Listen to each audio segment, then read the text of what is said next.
오늘의 정치권 이슈 살펴보겠습니다. 김관옥 계명대 교수, 이종근 시사평론가 모셨습니다. 안녕하세요. 안녕하십니까. 안녕하세요. 21대 국회의 첫 번째 정기국회 그리고 첫 번째 대정부 질문이 어제 끝이 났습니다. 이른바 대정부 질문을 하면 가슴을 뻥 뚫리게 하는 사이다 질의들도 그렇고 또 숱한 어록들이 양산되면서 스타 의원들도 많이 나오고요. 그런 모습도 많이 봤는데 이번 대정부 질문은 글쎄요, 정책 질의는 거의 볼 수가 없었고 추미애 장관 관련 얘기만 계속 하다가 겨우 끝난 것 같다, 이런 느낌이 강합니다. 그 야당이 전 전략 미스다라고 생각을 해요. 그러니까 추미애 장관 아들 의혹에 집중했던 것이 지금 국민들에게 공감대를 얻었느냐? 그럼 사실 그런 어떤 한방도 없었고 예. 실질적으로 그런 효과도 나오지 않았다는 것이죠. 그런데 이제 추석 민심을 잡고자 사실상 어떻게 보면 거기에 올인을 했는데 그러다 보니까 이제 그걸 방어해야 되는 또 민주당 쪽에서도 거기에 이제 대응해서 그렇게 하다 보니까 사실상 모든 것이 추미애 장관 아들 의혹 사건으로 그냥 대정부 질문 나흘이 다 소비가 돼버린 것이죠. 그런데 여기서 그럼 뭐가 문제냐? 지금 해야 되는 건 사실 민생이고 추경이고 국민들이 사실 이 코로나 정국에서 국면에서 얼마나 어렵습니까? 이 문제를 해소시켜줘야 되는 국회가 특히나 행정부들이 이런 조치들을 잘 했는지 날카로운 질문들을 하고 대책을 세워야 되는 대정부 질문의 과정 속에서 이런 부분들이 완전히 빠져나갔다는 거죠.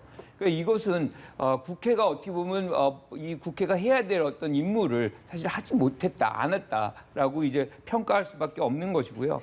이것이 정치의 어떤 정쟁의 장으로 완전히 이제 그 장면을 만들어 버렸다는 것이죠. 그래서 저는 개인적으로는 야당이 추미애 장관을 제2의 조국화, 그러니까 조국 전 장관 화를 만들려는 그런 어떤 노력이 있었는데 이번엔 전반적으로 실패했다. 네. 그래서 딸들에게까지도 그 의혹 제기를 확산시켰지만 사실 그 정도의 어떤 파괴력이 지금 안 나오고 있다는 거죠. 오히려 그래서 지금 많은 사실 국민들이 이 부분에 대해서 야당에 대해서 불만을 갖고 있다, 이렇게 저는 평가합니다. 그 일부에서는 추미애 정국이 국감까지 이어질 거라는 전망도 나오는데 지금 김 교수님은 야당의 전략 미스다라고 보고 계시거든요. 네. 어떻게 평가하십니까? 그런데 이제 이 정부 들어와서 새로 생겨난 조어 중에 하나가 야당에다 대고 결정적 한 방이 없다라는 발언입니다. 저는 야당이 왜 셜록 홈즈가 돼야 되는지, 왜 그렇다면 수사권을 아예 야당한테 준 다음에 결정적 한 발을 요구해야지. 국회잖아요. 그리고 국회의원이잖아요. 지금 최소한 이 1년 동안, 지난 8개월 동안 청문회 때부터 지금까지 일관된 어떤 모습으로 부인만 해왔던 아들 의혹에 대해서 추미애 장관이 사실 사과를 했습니다. 사과를 한 이유가 분명히 있잖아요. 그런데 사과를 한 이후에 대정부 질문에서의 답변은 똑같았습니다. 저는 나흘 동안의 대정부 질문에서의 일관된 부인을 또다시 봤는데 왜 사과를 했는지도 잘 모르겠고요.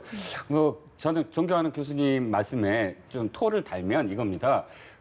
여당의 역할은 없냐는 거예요. 야당이 만약에 추미애 장관의 어떤 태도를 저렇게 한다면 여당은 그럼 어떻게 했죠? 여당은 국회에 지금 온 그런 장관들한테 또 경제 장관 복지부 장관 다 불러다 놓고 민생을 물어봤나요?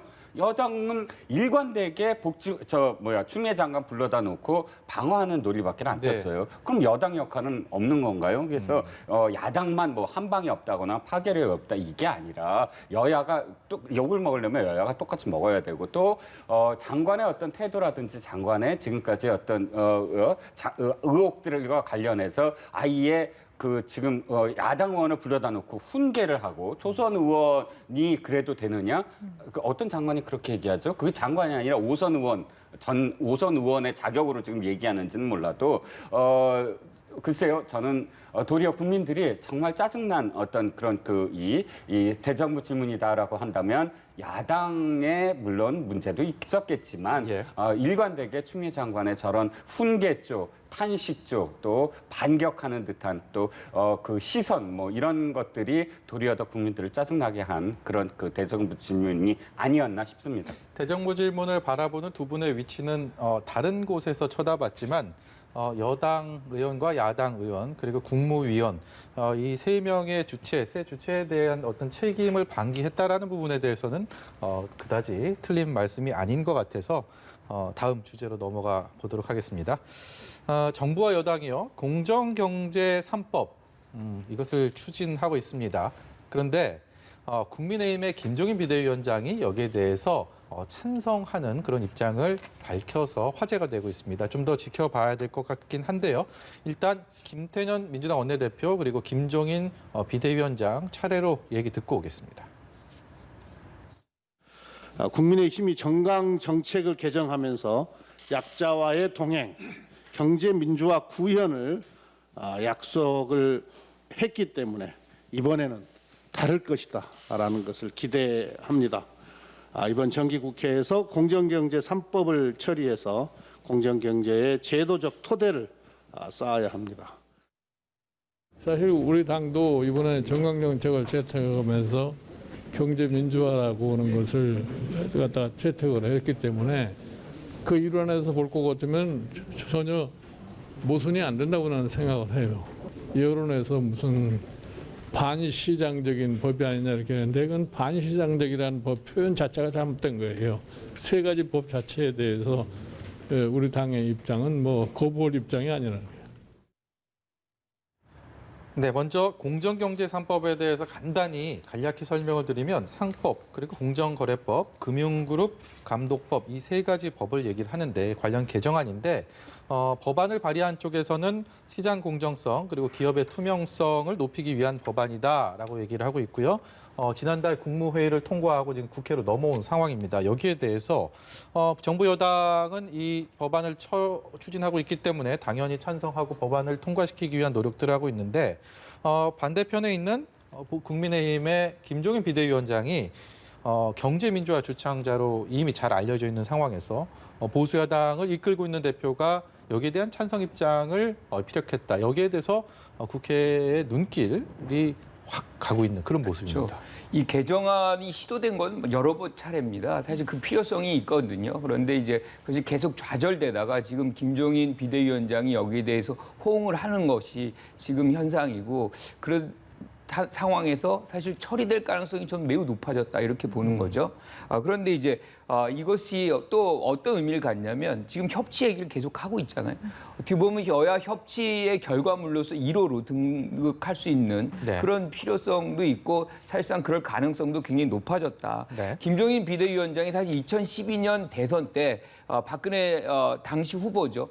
이때 이제 경제 민주화라는 화두를 사실 제공을 하고 그것의 어떤 중도화, 이 당의 어떤 중도화에 기여하면서 어떻게 보면 이제 당의 후보의 승리에 견인을 했다고 볼 수도 있는데 네. 문제는 그때 집권을 하고 나서도 경제 민주화가 실천이 안 됐거든요. 이런 법안들이 그렇죠. 하나도 통과가 안 됐어요. 네. 그래서 지금은 요번에는 사실 이 김종인 비대위원장이 당을 쇄신하고 정강을 지금 바꾸고 있다 그러면 그거의 진정성을 인정받으려면 네. 요번에 이 법안들을 처리해야 된다는 거죠. 그러면 이런 어떤 경제 민주화의 어떤 진정성이 받아들여지면서 2022년에 있을 대선에서도 그런 어떤 정책들의 신뢰성 이런 것들이 더 커질 수 있고 국민들에게 더 어필할 수 있는 그런 계기가 될 수 있다. 이렇게 생각합니다.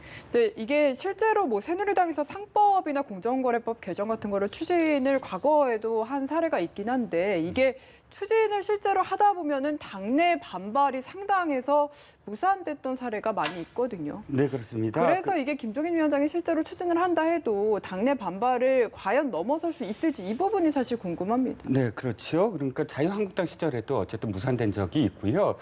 경제민주화라는 커다란 화두 그리고 기업들이 걸맞는 공정함 또 평등함 이런 바뀌어야 된다. 지금까지 오너 기업주들이 비난받았던 것에 대해서 사실상 법으로 일정 정도 규제를 해야 된다. 이런 부분과 관련해서는 지금 이 국민의힘 자꾸 이름이 바뀌어서 입에 안 붙네요. 네. 국민의힘도 큰 그런 그 테두리 안에서 반대를 하지는 않습니다. 그런데 그 안에 들여다보면 굉장히 악법으로 지금 될 만한 소지가 굉장히 많은 부분들이 있다는 거예요. 무조건 공정이라는 이름으로 정의라는 이름으로 재단을 해서 하나의 기업주를 적폐로 몰고 이거 아니면 저거다라는 식의 그런 법들이 그대로 통과돼서는 안 된다라는 게 지금 일부 시각입니다. 예. 저도 사실 한 가지만 예를 들면 이거예요. 지금까지는 어떤 주식을 취득을 했을 때 소수주주라고 해서 6개월 정도를 취득해야만 어떤 권한이 생깁니다. 그 권한이 뭐 예를 들어서 임시총회 수집 요구라든지 네. 뭐 대표 소송권이라든지 이런 것들이 생기는데 이번에 바뀐 건 딱 3일이에요.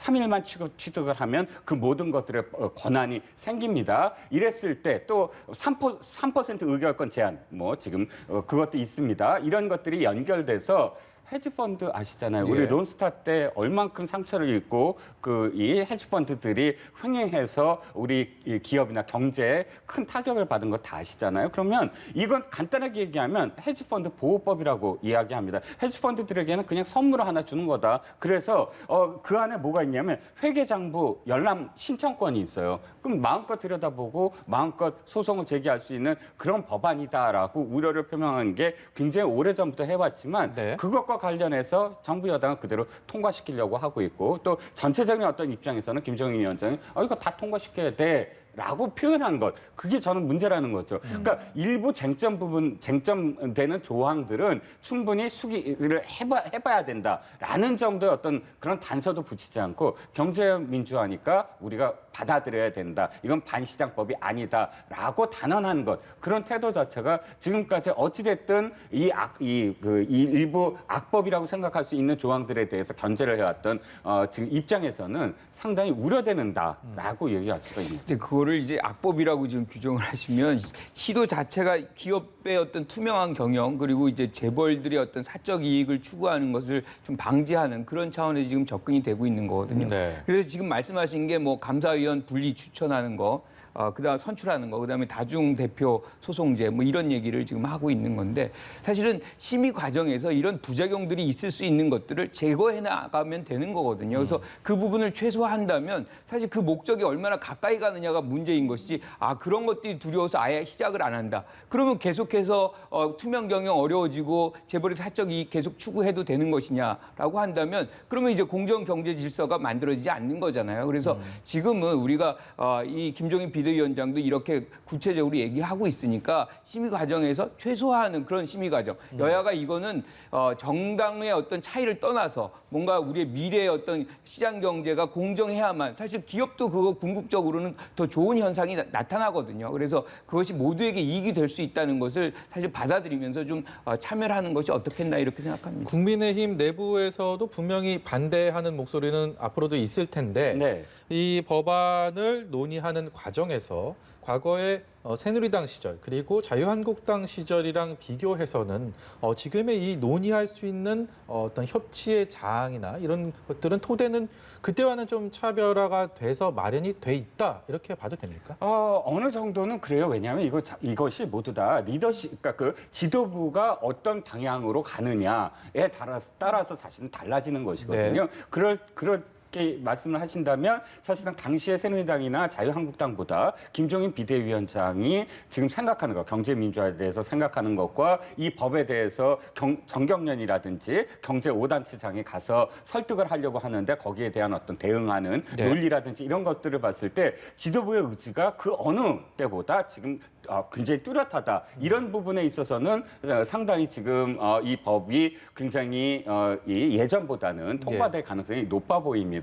그래서 저도 교수님 말씀처럼 무조건 이 법이 다 악법이다. 또 이 법을 전부 다 반대한다가 아니라 정책적인 부분이니까 충분히 논의를 하고 또 당내에서도 이 부분과 관련해서 우려하는 부분, 일각에서 그러니까 시장 경제주의자들이 우려하는 부분에 대해서 충분히 논의를 해야 된다라는 입장이거든요. 근데 이제 좀 아쉬운 건 경제민주화법이니까 무조건 받아들여야 되고 뭐 또 경제 5단체장한테 표현하는 것도 사실은 그 구태의 어떤 그 논리로 이것을 다시 재단하지 마라 이런 예. 뉘앙스를 한 것 같아요. 그러니까 그런 부분이 좀 걱정이 된다는 거죠. 그러니까 국민의당의 지도부의 의지도 중요하지만 저는 이런 상황 속에서 오히려 이런 의제를 국민의당의 어떤 이 내부적으로 국민의힘, 예. 아주 활발한 토론을 이렇게 한다 그러면 그것이 곧 바로 어떤 정책 정당 뭐 이렇게 가는 이미지를 구축하고 이런 어떤 공정 경제 질서의 어떤 정책까지도 이 당이 받아낼 수 있는 능력이 있구나라는 것을 사실 부각시키는 것이기 때문에 네. 국민의힘의 당에 네. 절대 불리하지 않는 것이다라고 네. 생각을 합니다. 여야가 뭐 대립만 한다면 저희가 이런 얘기 자체를 할 필요가 없을 텐데 지금은 일단 분위기가 형성됐기 네. 때문에 이런 논의를 하는 것도 앞으로 기대감을 또 갖게 하는 대목이라고 생각이 듭니다. 네.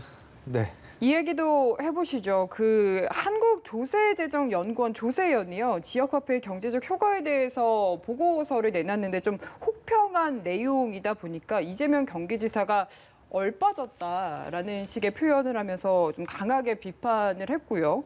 그러니까 원희룡 제주지사가 이 지사의 지나친 언행에 대해서 또 비판을 하면서 이 지역화폐를 둘러싼 논쟁 자체가 좀 정치권으로 확산하는 모양새가 됐습니다. 네, 그렇습니다. 예. 이게 사실은 지역 화폐가 그 지역에 얼만큼 정말 효율적으로 결과를 냈느냐에 대한 연구입니다. 예. 그런데 경기연구원 있잖아요. 네. 경기도에 소속되어 있는 기관인 경기연구원도 사실은 비슷해요, 내용이. 네. 그러니까 양쪽 다 조세연구원이나 경기연구원이나 소상공인들한테 도움을 줬다라는 건 일치해요. 하지만 전체 그 지역에 얼만큼의 어떤 효과가 나타났느냐라는 것에 대해서 약 한 뭐 2,260원 이쪽에서는 뭐 손실을 봤다라고 하고 이쪽에서는 그것 자체의 어떤 검증이 안 나왔는데 보다 중요한 건 이겁니다. 정책 말씀하셨지만 정책은 무조건 결과가 나오는 게 똑같은 결과가 나올 수는 없어요. 거기에 대해서 사실 국제연구기관은 다른 내용이 나올 수도 있고 또 거기에 함의가 있을 수도 있고 여러 가지가 있습니다. 그런데 네. 그것을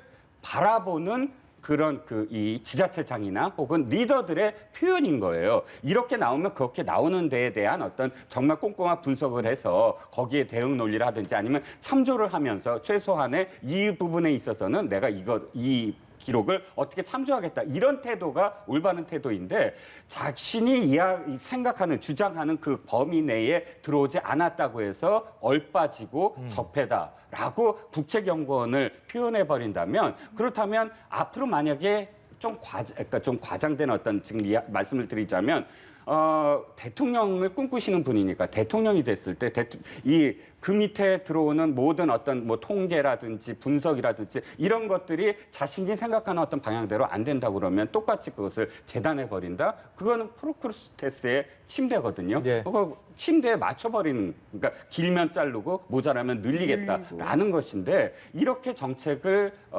정책연구원에 대한 어떤 태도를 이렇게 갖는다면 굉장히 저는 원희룡 지사의 어떤 표현처럼 위험한 태도이다. 태도에 대한 문제를 제기하는 거죠. 예. 그러니까 국책연구원이건 뭐 어떤 연구원이건 간에 전문가가 이런 보고서 충분히 낼 수 있어요. 그리고 이것을 취사 선택하는 거는 사실 결정권자가 하면 됩니다. 그런데 이거를 이렇게 뭔가 적폐의 대상이다, 뭐 적폐다, 뭐 이런 식으로 규정하는 것 자체가 너무 과하게 정치적으로 지금 접근했다, 이재명 지사가. 저는 예. 그렇게 생각을 하는데 일단은 지역화폐라는 부분을 지금 이 보고서도 저는 과하게 이거를 넓은 경제 규모로만 바라보고 있다는 거죠. 우리가 2003년에 독일에 처음으로 이제 지역화폐 만들어지면서 지역경제, 그러니까 골목 상권을 이렇게 살리는, 활성화하기 위한 그런 목적이고 국가화폐를 보완하는 거거든요. 이게 뭐 대체하는 것도 아니고 사실상 굉장히 조그만 규모의 어떤 경제를 활성화시키는 그런 목적에서 지금 이루어지는 것인데 이것이 규모가 사실 우리나라 15조 정도뿐이 안 되는 거거든요. 우리 규모가 얼마나 큽니까? 여기서 이 정도 갖고서 모든 거를 효율성의 어떤 잣대로서 이거를 규정한다는 것 자체도 사실은 뭐 정치적 선택을 하는 입장에서는 보호받을 분들도 상당히 있잖아요. 예. 특히나 골목 상권은 보호를 받아야 되거든요. 예. 그런 차원에서 본다면 이렇게 지역화폐의 어떤 효용성이 다른 성격에서 나타날 수 있는 충분히 여지가 있다는 측면에서 본다면 뭐 지금 이재명 지사의 어떤 판단 전 동의합니다. 하지만 이렇게까지 과하게 뭐 적폐다 뭐 이렇게까지 할 필요는 없다. 그러니까 이거 자체는 저는 정치적인 메시지가 여기에 함유돼 있다. 그러니까 이재명 지사가 뭐 지역 화폐 또는 뭐 기본소득 이런 부분들을 자꾸 자기의 어떤 브랜드화 시켜서 이렇게 정치의 어떤 이 과정 속에서 자기 것으로 성과로 이제 잡아가려고 하는 그런 목적이 이 안에 깔려 있는 거 아닌가. 그래서 너무 과하게 전문가들의 어떤 이 연구 결과를 평가할 필요는 없을 것 같다 이런 생각입니다. 네, 지역 화폐의 뭐 경제 활성화 얼마나 좀 기여를 하느냐 여기에 대한 논란이 이렇게 이르고 있는 상황에서 앞서서도 이종근 평론가 말씀하시면서 이제 원희룡 지사 언급을 약간 하셨는데 최근 들어서 이재명 지사가 하는 각종 발언들에 대해서 가만 보면 정치권의 소위 뭐 이런 좀 저명한 이름을 자기 탄탄한 입지를 가진 플레이어들이 많이 거기에 대해서 본인의 의견을 보태고 그게 더 논란이 확대되고 이런 모습들을 보여왔습니다. 원희룡 지사의 지금 발언도 그랬고요. 그리고 민주당 김태년 원내대표는 또 이재명 지사와 의견을 같이 하는 지역화폐는 지역경제 활성화에 도움이 된다. 그래서 내년 예산에 더 많이 반영하고 할 것이다. 이런 얘기까지 하면서 누가 누구 편을 드느냐 안 드느냐 이런 모습들이 정치권에서 주로 자주 보이는 것 같아요. 네, 그렇죠.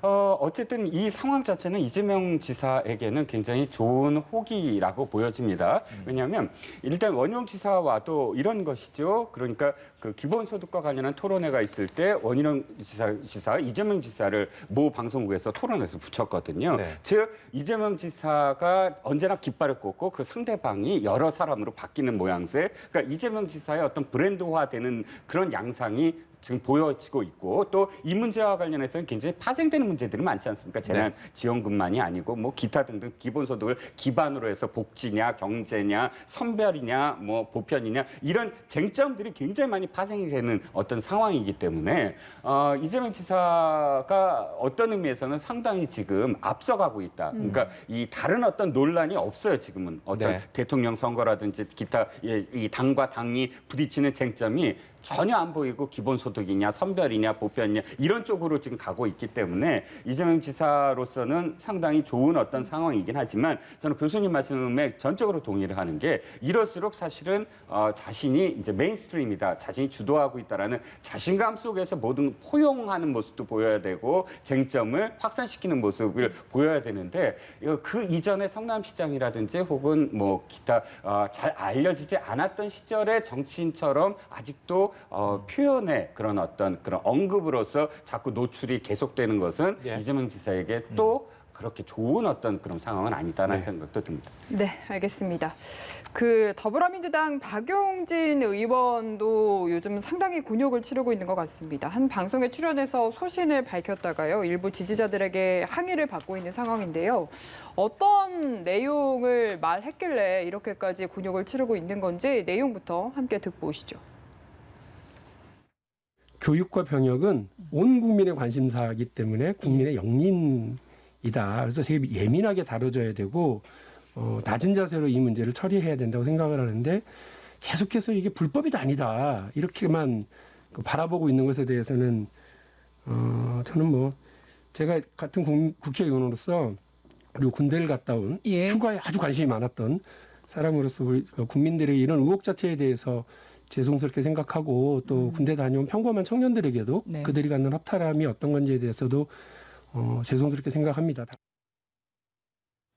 박용진 의원 얘기는 교육과 병역은 예민하게 다뤄줘야 되고 그래서 낮은 자세로 문제를 처리해야 된다.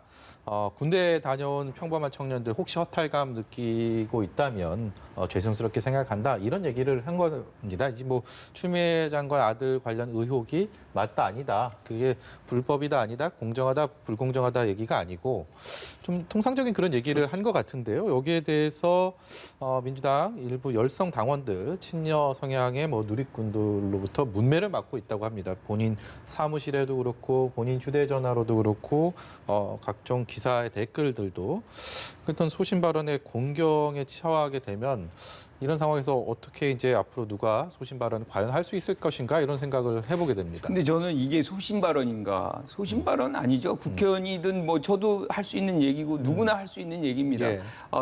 병역, 교육 모두 다 사실 민감해하는 그런 사안인 것이죠. 논란 일으킨 자체가 사실 송구하다는 그 표현이 무엇이 잘못된 것입니까? 이 부분에서 저는 이제 뭐 열성 지지자들이 충분히 얘기를 할 수도 있지만 근거가 취약하다는 거예요. 뭐를 잘못한 건지 여기서 박용진 의원이 그러면 그걸 갖고서 이제 비난을 하고 뭔가 잘못됐다라고 얘기를 해야지 합리적인 어떤 인식을 하는 분들이 동의를 하지. 저는 이것이 사실 당내 어떤 다양성이라든가 당내 민주주의라든가 뭐 이런 것들을 오히려 막는 효과를 가져올 수밖에 없다라고 생각을 해요. 예. 특히나 이제 선거 과정이 들어가면 선거라는 건 좌와 우에서 입장에서 사실상 중도층을 누가 더 먹느냐의 게임인데 중도층과 부동층을 가져올 수 있는 것은 합리성이 더 누가 많이 이렇게 포함을 하느냐에 그 달려 있다고 보거든요. 그런 차원에서 본다면 지금 이렇게 박용진 의원처럼 합리적인 얘기를 하는 분들이 더 많이 사실은 당내에 있을 때 그런 이미지들이 부각이 돼서 사실 더 많은 부동층이 흡수할 수 있는 여력이 발생하는 거거든요. 그래서 이런 부분들을 서로 허용을 해주고 서로 격려해주고 다양성을 이렇게 존재한다는 것이 있을 때 그것 자체로 힘이 발생하는 거거든요. 그래서 저는 일부의 어떤 열성 당원, 강성 당원이 당의 어떤 이슈를 주도하는 것 자체, 우리가 이제 과거 미국의 어떤 티파티 공화당에서의 그 분들이 만들어냈던 부정적 효과들이 굉장히 많았었거든요. 그런 것들을 반면교사로 삼을 필요가 있겠다 이렇게 생각합니다. 저는요, 이 지금 박용진 의원이 지금 이야기하는 것이 지금 이념에 대한 얘기입니까?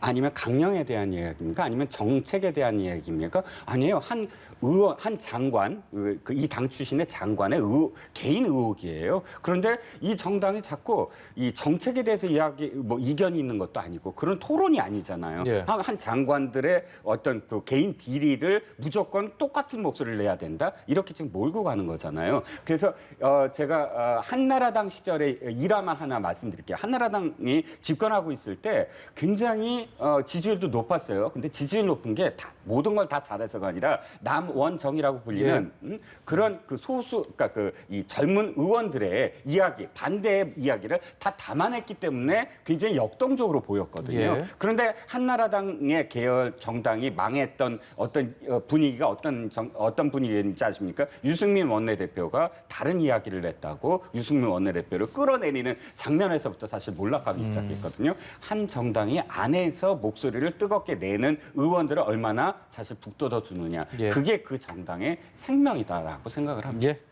오늘 말씀 여기까지 듣도록 하겠습니다. 지금까지 김관옥 개미영대 교수, 이종근 시사평론가였습니다. 고맙습니다. 잘 들었습니다.